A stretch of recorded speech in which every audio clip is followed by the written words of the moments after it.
yeux, que ton nom soit sanctifié, que ton règne vienne, que ta volonté soit faite sur la terre comme au ciel. Donne-nous aujourd'hui notre pain de ce jour. Pardonne-nous nos offenses, comme nous pardonnons aussi à ceux qui nous ont offensés. Ne nous laisse pas entrer en tentation, mais délivre-nous du mal. Car c'est à toi qu'appartiennent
te reconnaissons comme roi, comme Seigneur et comme Sauveur.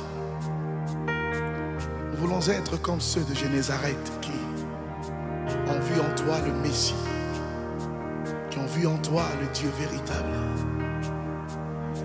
Et parce que nous te reconnaissons comme Dieu, tu te manifestes dans nos vies comme Dieu. Parce que nous te reconnaissons comme Sauveur, tu te manifestes dans nos vies comme Sauveur. Établis ton règne sur nos vies alors que nous célébrons ton nom. Disons Jésus.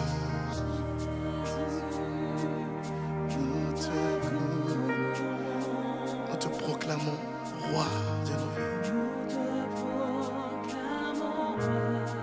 Encore une fois, disons Jésus. Nous te couronnons et nous te proclamons roi. T'es présent au milieu de nous. T'élevons par nos chants. Nous t'adorons et nous t'exaltons.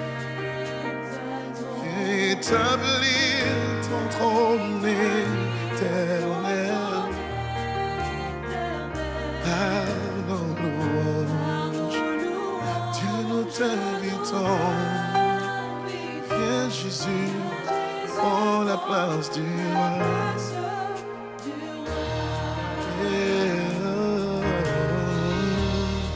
Comment ne pas reconnaître en toi le Dieu véritable qui sauve, le Dieu véritable qui relève, le Dieu véritable qui transforme. Et nous disons Jésus, Jésus, nous te couronnons, nous te proclamons roi. Nous disons encore Jésus, Jésus, c'est toi que nous élevons, c'est toi que nous couronnons et nous te proclamons roi et Seigneur de nos vies.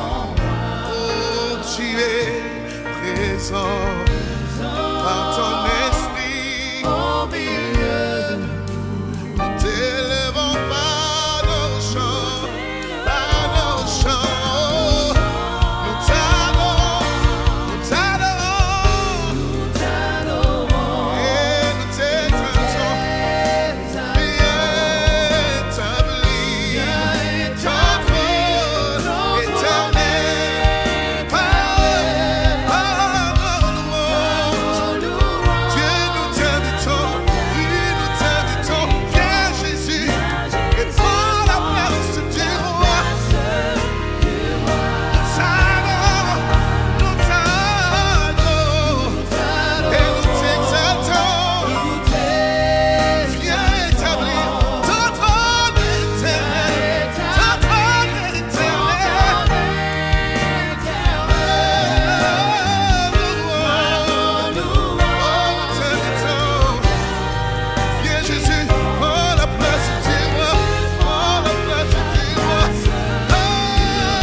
Toi qui as tout quitté pour moi, tu es devenu péché à la croix.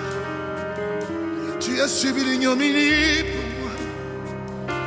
Il t'a été tracé des sillons dans ton dos pour moi. Pour moi, oh, pour moi, tu t'es livré à la croix.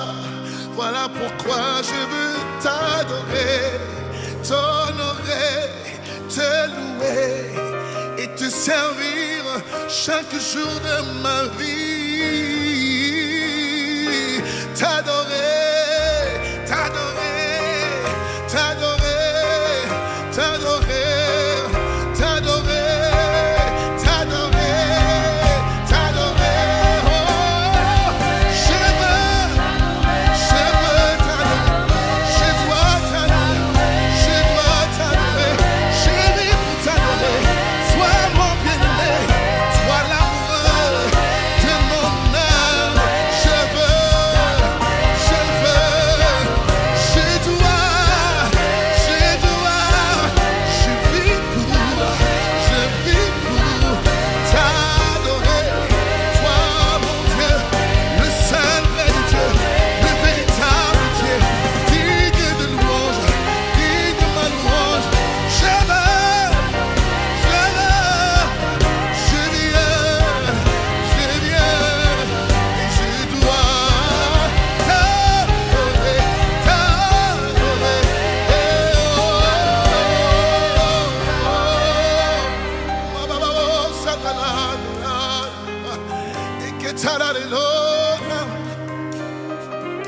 Tu m'as sauvé,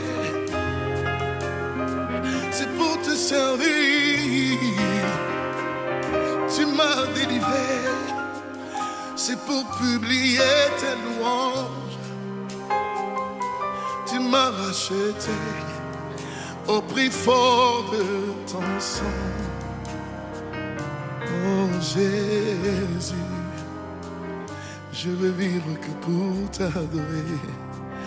Je dois vivre que pour t'adorer. Simplement t'adorer. Simplement t'adorer. Simplement t'adorer. Uniquement t'adorer. T'adorer, t'adorer. T'adorer, t'adorer. Uniquement t'adorer. Car toi seul est Dieu.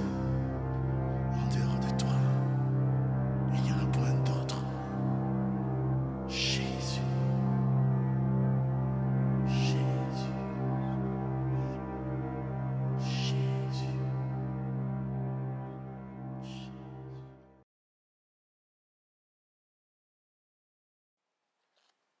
Bonsoir, chers amis, bienvenue sur la chaîne YouTube de la Cité de Lumière.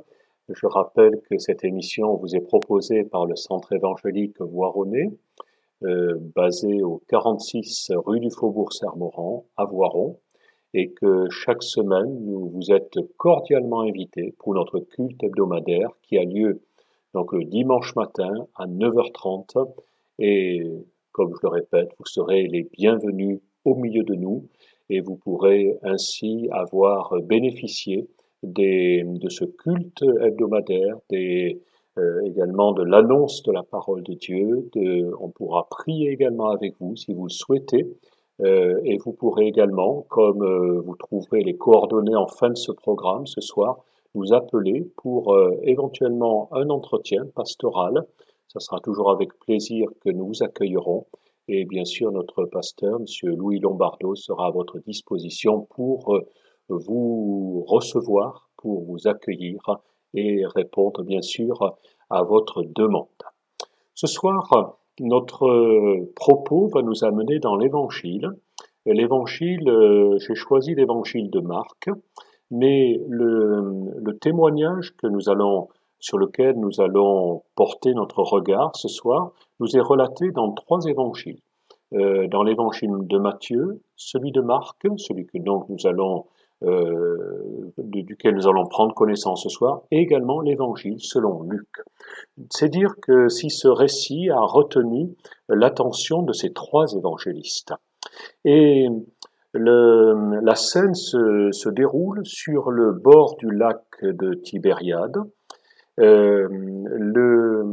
Une foule immense s'est rassemblée dans l'attente de l'arrivée de Jésus. Jésus qui va apparaître dans quelques instants à bord d'une embarcation, sachant qu'il revient de l'autre côté de ce lac et dans lequel il s'est produit également des événements tout à fait hors du commun. Ce n'est pas le propos de ce soir, nous n'allons pas en parler, mais vous pourrez trouver ce récit dans l'évangile de Marc au chapitre 5. Et lorsque ce groupe à la tête duquel se trouve, on va dire, le maître Jésus de Nazareth, et ses élèves, ses disciples, eh bien, lorsque ce groupe apparaît au bord de ce lac, plusieurs personnes sont dans l'attente de l'arrivée de ce maître. Et il nous est parlé d'un responsable religieux, il est présenté comme étant le chef de la synagogue, donc c'était l'homme qui était certainement à la tête de ce conseil d'administration. Je ne sais s'il y avait déjà ce type d'organisation en ce temps-là, mais c'était un homme influent, important. Et il avait une demande à faire à Jésus. Nous n'allons pas nous y arrêter trop longtemps ce soir, mais il faut, malgré tout, je vous donne quand même quelques détails. Cet homme avait une fille qui était en train de se mourir, qui était en train de partir, et il était extrêmement inquiet par rapport à son enfant qui était âgé de 12 ans et qui était en train de décéder. Donc il va venir vers Jésus demandant « Viens, si tu peux faire quelque chose, viens au secours de notre famille maintenant. » Et pendant que Jésus s'y rendait, surgit, je dirais, un événement qui était quelque peu inattendu, alors que cette foule immense avait pris une direction qui était la direction de la maison de ce père de famille, le père de cet enfant qui était cet enfant de 12 ans qui était mourante. Eh bien, à ce moment-là, va se présenter de façon non visible, allons-nous dire, tout à fait anonyme, cachée dans cette foule, une femme qui est en train de traverser une situation très difficile dans sa vie.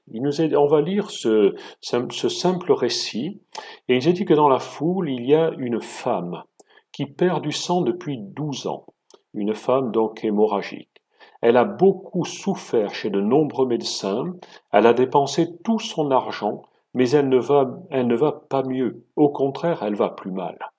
Cette femme a entendu parler de Jésus, alors qu'elle vient dans la foule derrière lui, et elle touche son vêtement.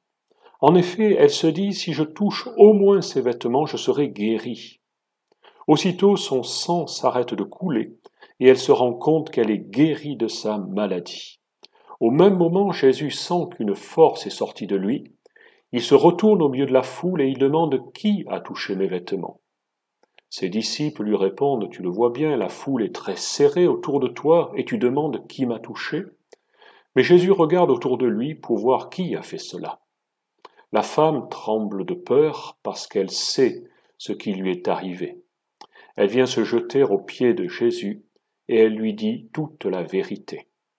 Jésus lui dit « Ta foi t'a sauvé ou t'a guéri, va en paix et sois guéri de ta maladie. » Donc ce récit est tout à fait intéressant parce que il met en scène cette femme qui vit un calvaire, allons-nous dire, une épreuve depuis 12 ans.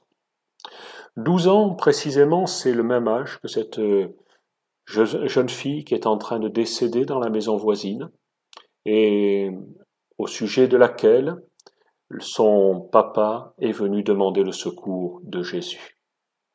Donc on rencontre ces deux destinées, une destinée qui va, s'il n'y a pas de miracle, qui va s'achever dans quelques instants, et une autre qui risque de continuer pendant des années et encore des années à être une destinée de souffrance, de rejet.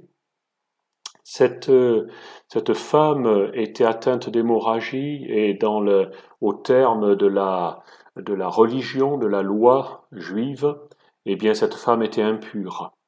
Personne ne pouvait l'approcher. Même les médecins qui s'occupaient d'elle, eh bien devaient être extrêmement vigilants, vaquer à des purifications après l'avoir examinée, auscultée, soignée, pourrions-nous dire, et puis au passage lui avoir un petit peu allégé quelque peu son porte-monnaie. Et cette femme vit cette situation dramatique depuis 12 ans. Si elle est atteinte d'hémorragie, on peut supposer qu'elle n'a pas non plus pu fonder une famille. Elle est peut-être la honte de son village. Et elle commence à vraiment vivre très mal cette situation. Elle commence, je pense tout simplement, elle vit très très mal cette situation.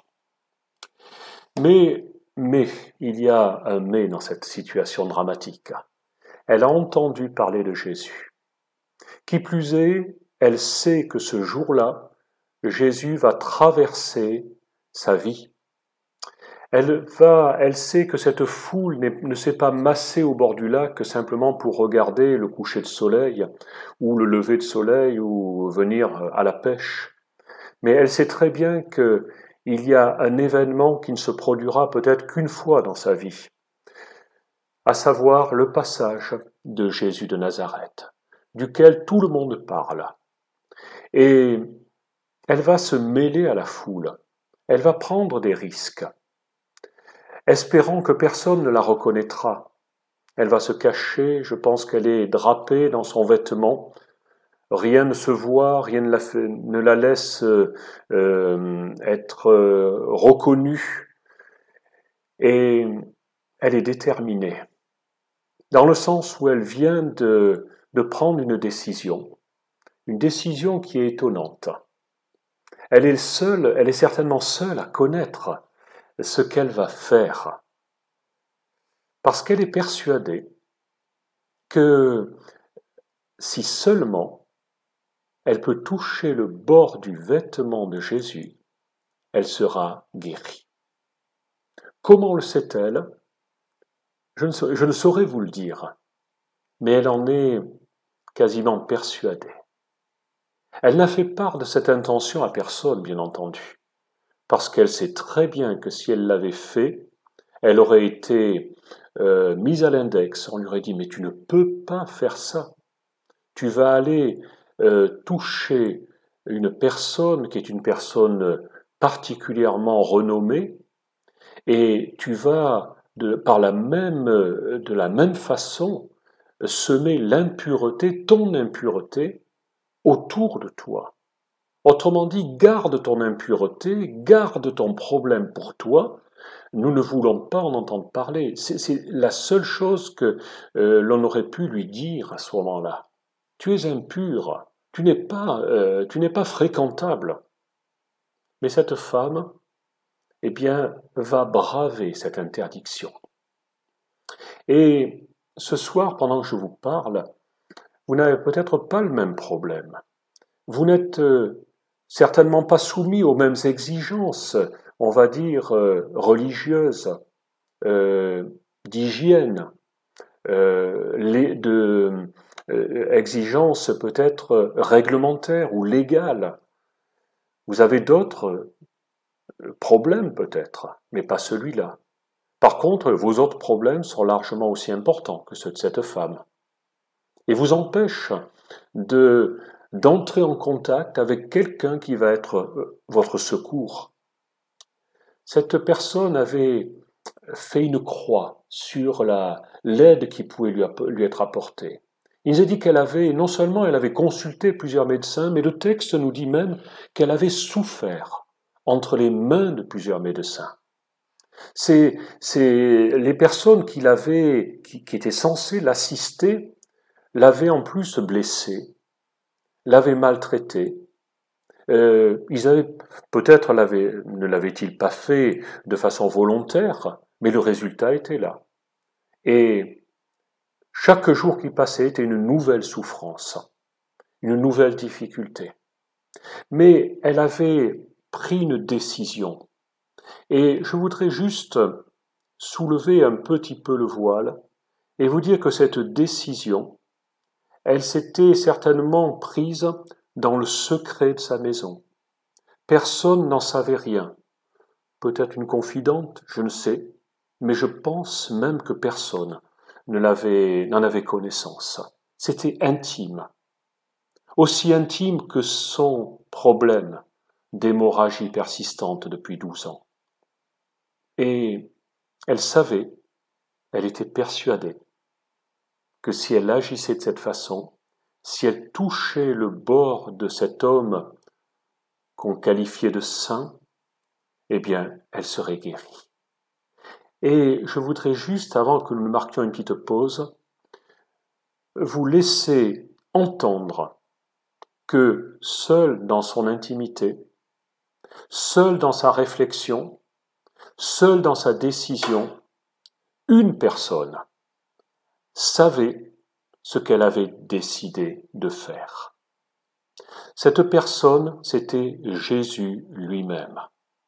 De par sa sagesse, de par sa connaissance, son intelligence spirituelle et de sa connaissance de ce qu'il devait faire pendant ces journées, savait certainement qu'il allait rencontrer cette personne et que cette personne avait mûrement réfléchi une décision inavouable, mais une décision qui allait être son salut. Je vous laisse découvrir dans quelques instants. Pour l'instant, je vous propose d'entendre une chanson et je vous retrouve dès que nous avons passé cette petite pause musicale. À tout à l'heure.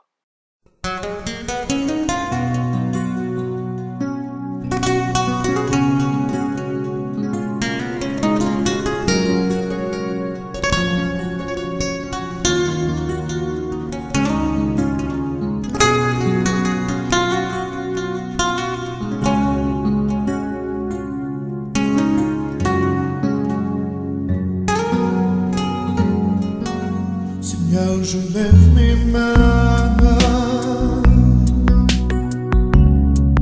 car je n'ai plus de force. Seigneur, je lève mes mains, car j'ai plus de problèmes. Quand je lève mes mains, je commence à sentir une onction qui me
Bonsoir, rebonsoir, je vous retrouve après ce petit intermède musical et nous étions en train de parler de cette femme, j'allais dire cette malheureuse femme atteinte d'un mal incurable, semble-t-il, depuis 12 ans et qui va prendre une décision que je qualifie maintenant de révolutionnaire dans sa vie.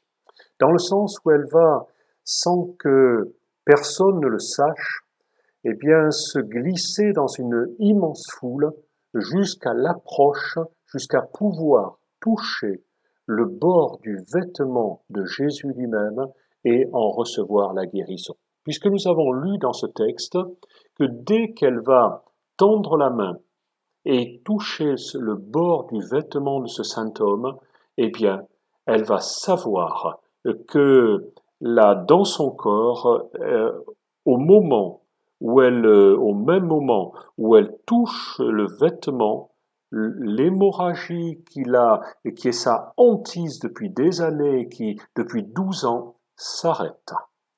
Et elle se rend compte qu'elle est guérie de l'origine de cette maladie, de l'origine de ce flux qui la rend impure, qui la rend non fréquentable, et elle le réalise tout à coup dans son corps. Il se passe deux choses.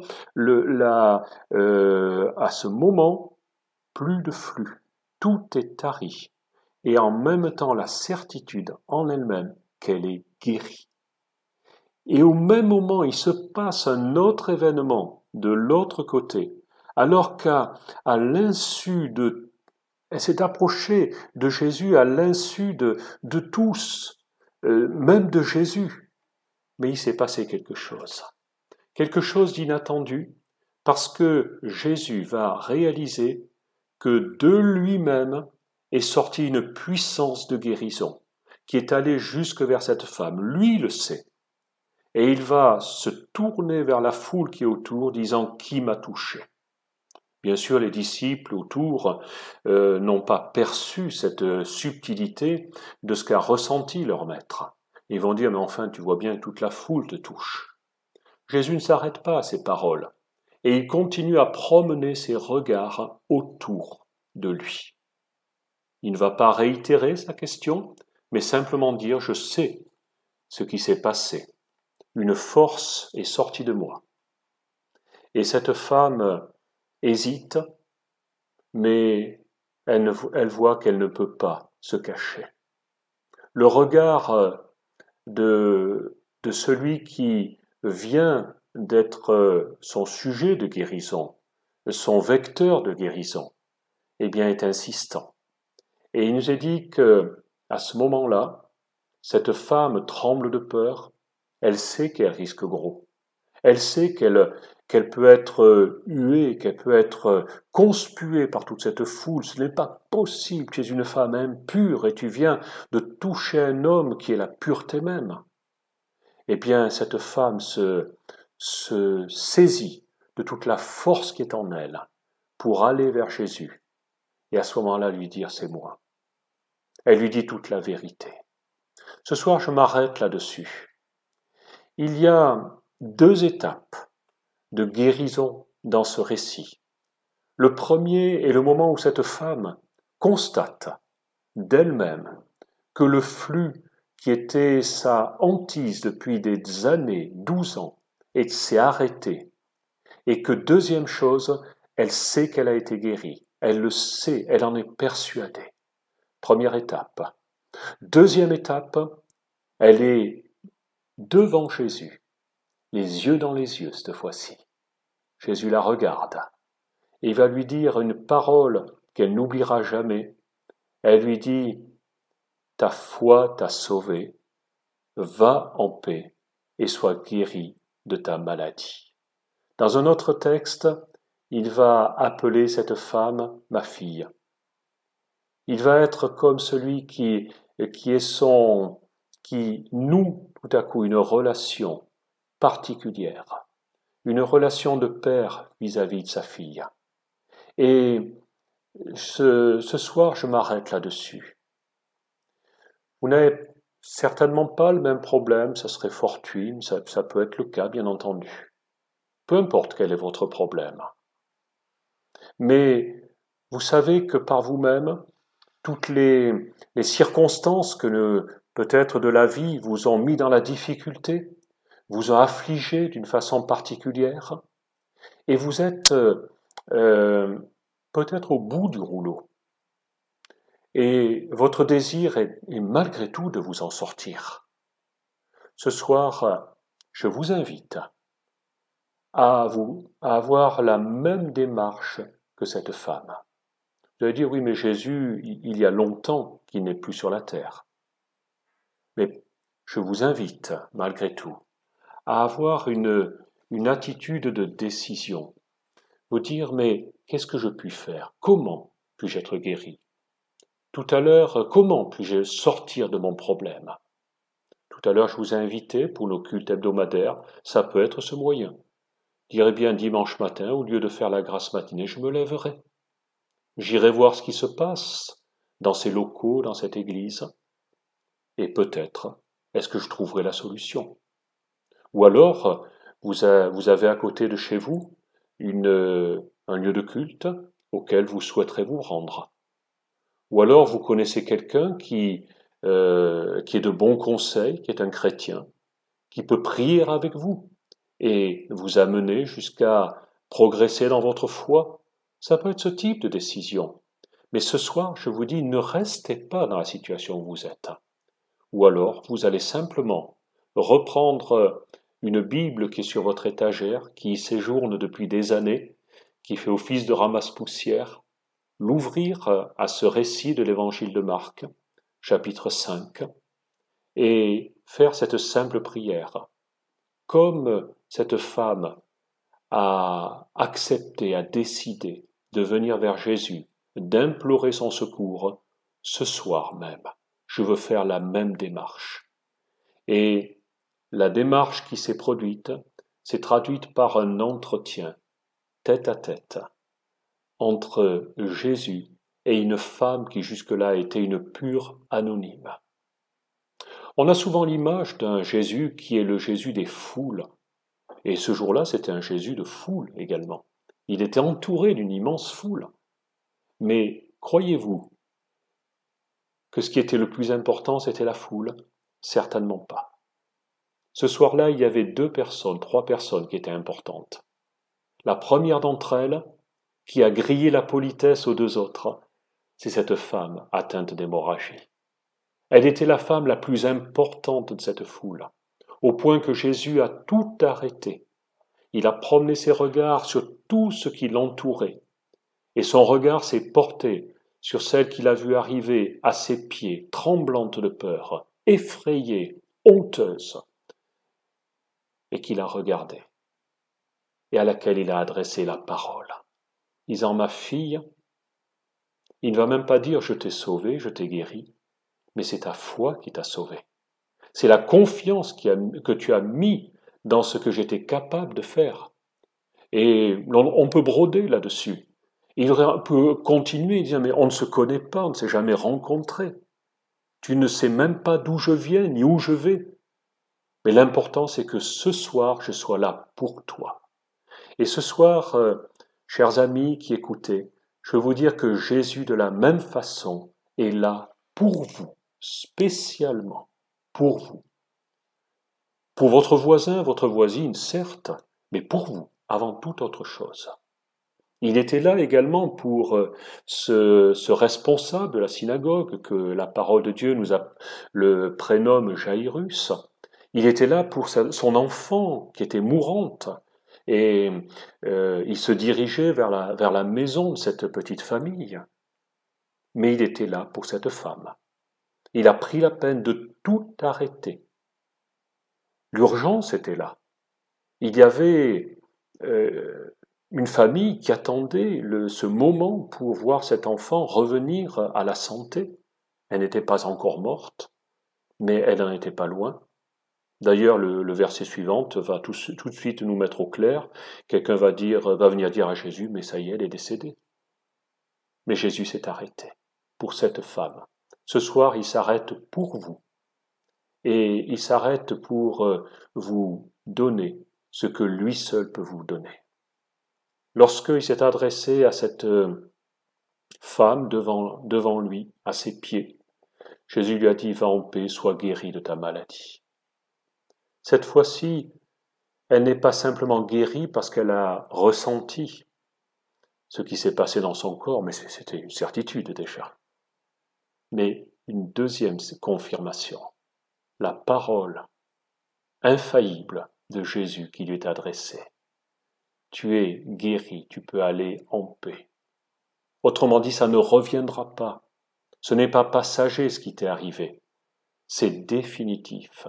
C'est du solide. Tu peux en être certaine. Qu'a fait cette femme? Eh bien, le récit ne nous le dit pas. A-t-elle suivi Jésus dans ses pérégrinations?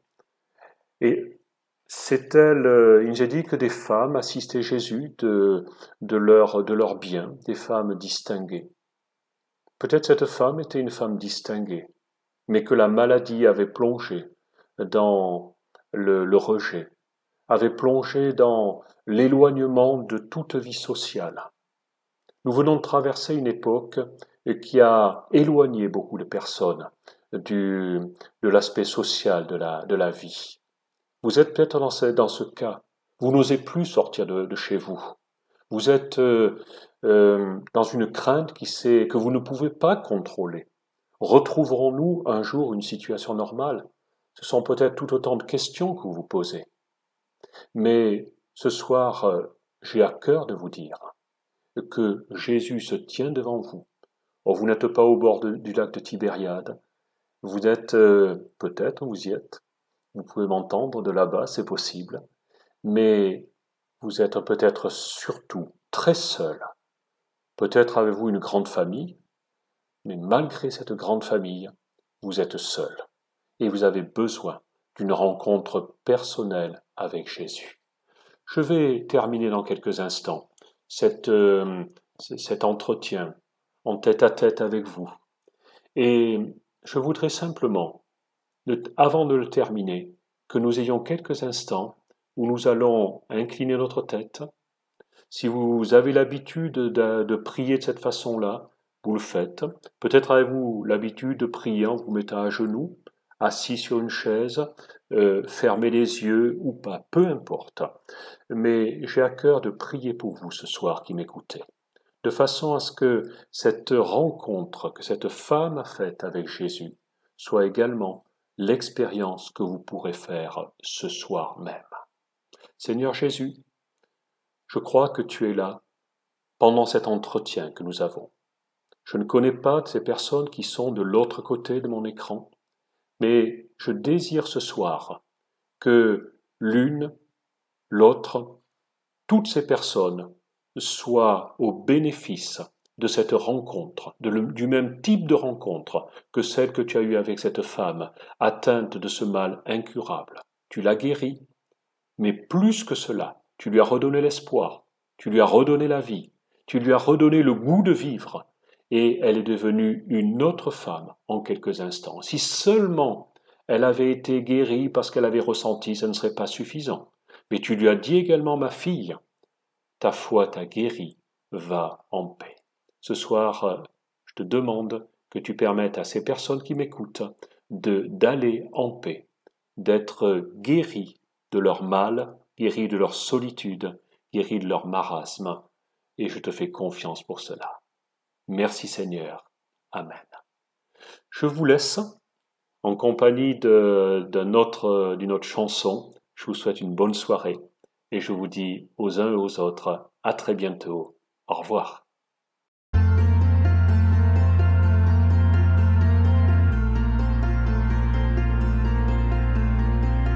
Il y a un son que j'aime tant, c'est le son des pans de sa robe quand il entre dans la pièce. Quand nous prions, dans nos louanges, il voit la voix.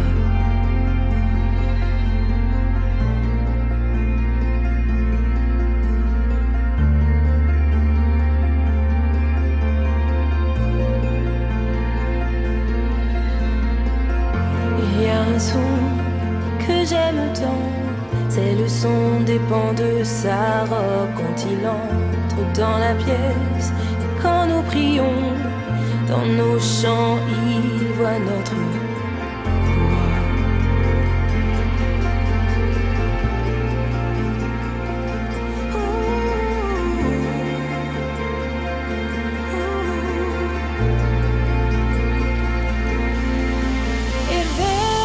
Éveille-toi, mon âme, et chante ses louanges, chante ses louanges.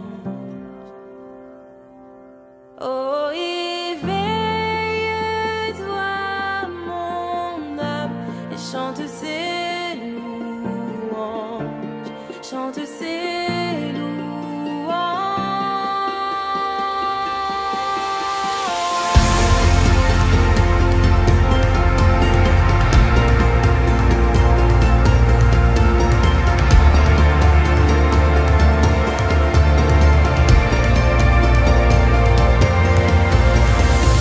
Il y a un son qui change tout, le son de son église à genoux. Réveille-toi, oh toi qui dors, c'est l'heure de l'adorer. Réveille-toi, mon âme, et chante ses louanges, chante ses louanges.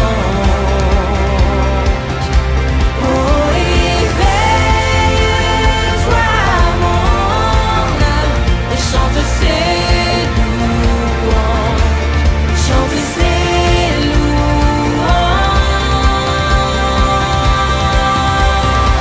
Et quand il agit, et quand nous prions, où était un mur, serait-ce un chemin? Ses promesses sont oui et amen. Quand il agit, il n'y a aucun doute, l'enfer fascine, tremble et redoute. Gloire au Seigneur, gloire à son nom.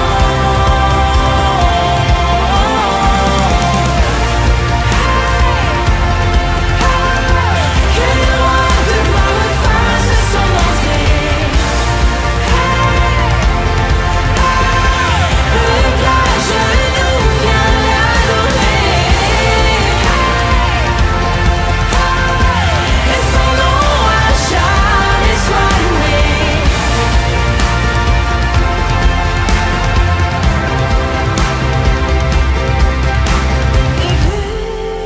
Éveille-toi, mon âme, et chante ses louanges, chante ses louanges. Oh, éveille-toi,